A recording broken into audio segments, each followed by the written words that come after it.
Welcome back to Joe Stunner Boxing.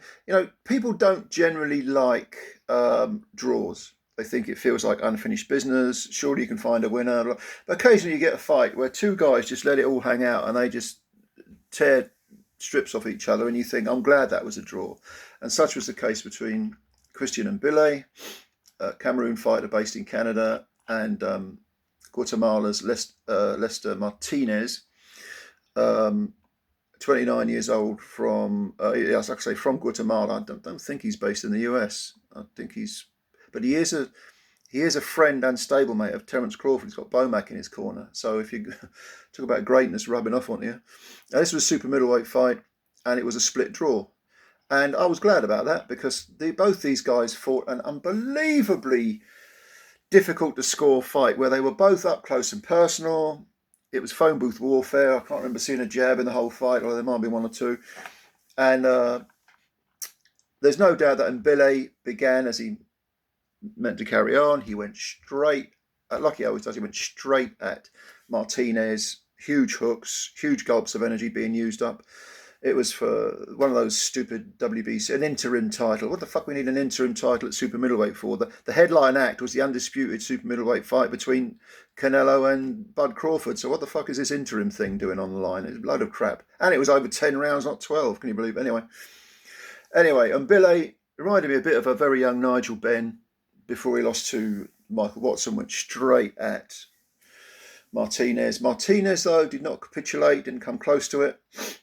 He was moving back to the ropes, probably just to conserve a bit of energy, but he was threading some nice counters through some nice punches, looking pretty decent in his own offense, and defensively, I thought better than MBILLI, who was far more reckless, far more reliant on physical strength, the physicality of the guy. He was he's a very powerful 168 pounder.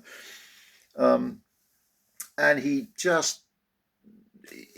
couldn't really put a dent in Martinez. But unlike a lot of punchers who were faced with that conundrum, he didn't stop.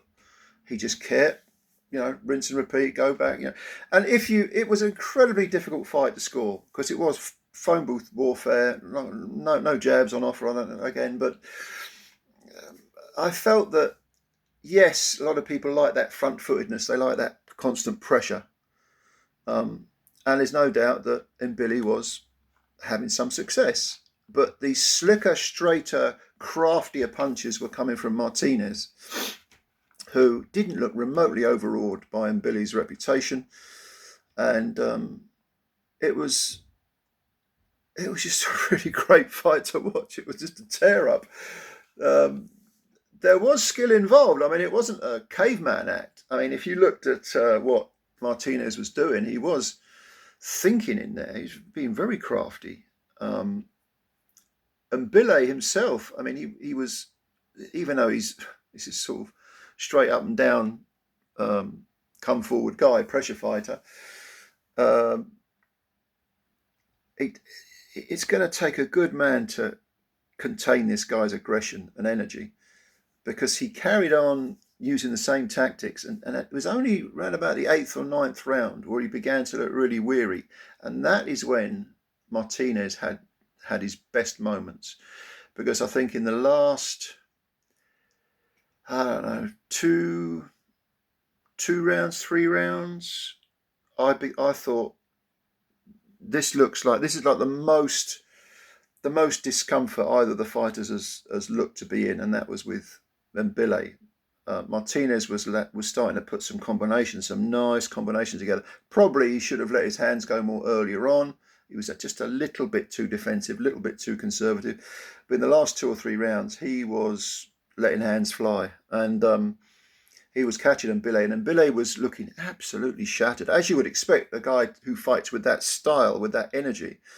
But credit to MBILLI. He hung in there. Real tough guy. Both these guys are tough. And although I definitely thought he lost the last 2 rounds, it was scored a draw. And when you consider the earlier work by MBILLI, I don't have a problem with a draw at all. It's one of those fights you could score it 3 times, you could get a draw and then a win for either guy. Very, very difficult fight to score. But yeah, I mean, they'd probably do it again. I mean, it was a draw. I suppose it does still feel like unfinished business, even if it's a brilliant fight like this. They're not. They're probably going to look at each other and go, "Oh Christ, let's have a rest first." Because just it's craziness, absolute craziness. But go and have a look at it. I mean, do please go and have a look at it. It was on, like I say, the undercard of Bud Crawford and Canelo, and probably Crawford and Canelo. I'm thinking, I wouldn't want either of these as a first defence, or the next defence in Canelo's case. But great fight, great fight. Go and have a look. Go and have a look. See what you think, and let me know. But I think you'll like this one. It's a lot of fun.